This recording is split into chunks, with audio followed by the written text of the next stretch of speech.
Yan. Hello everyone! Ang lola niyong gala nandito sa galaan. Kaya ito, ang kotse ko, I don't know why, hindi na nag-andar na napakahangin.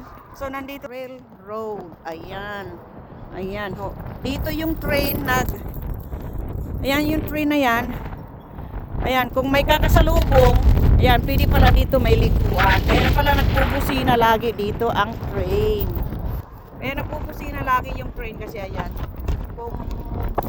Kung may magpalibawa nasiraan, pwede mag-park dito. Or pwedeng umiwas. Malayo.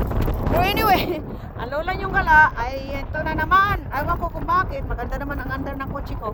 Kasi hindi na nag-andar. Kaya yun ang problema. So, andito ako sa main and Liming Rain or something. So anyway, ayan ang bundok. Ayan ang bundok, kaya napakalamig ngayon. Kaya yung bundok, diba? Ayan, kagala ng lola nyo. Ayan, lagi na nasisiraan. So anyway, napakalamig talaga. Tutulo na si Punko. So anyway, naghanap ako ng street kasi pag nagtawag ka ng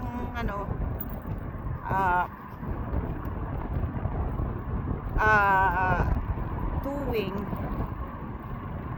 so i-ano ko na lang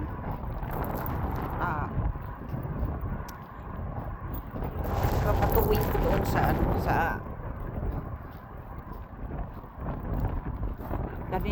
tindahan kasi may warranty pa yung battery ko. Sana battery lang kasi kung alternator, really bad shit. Alright. So, wala na tayong magawa kundi tumawag ng AAA. Ayan, napakahangin, napakalamig.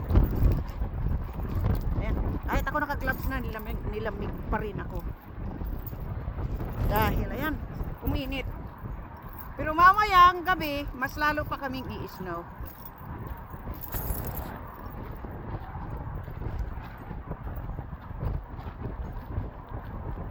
Yan ang story ng lola nyo.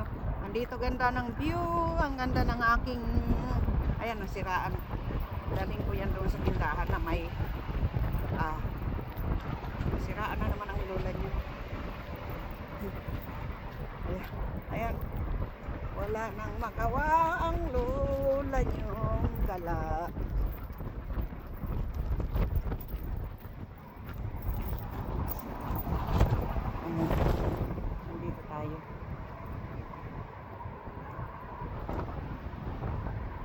Mag-abang tayo ng baka mag-jump.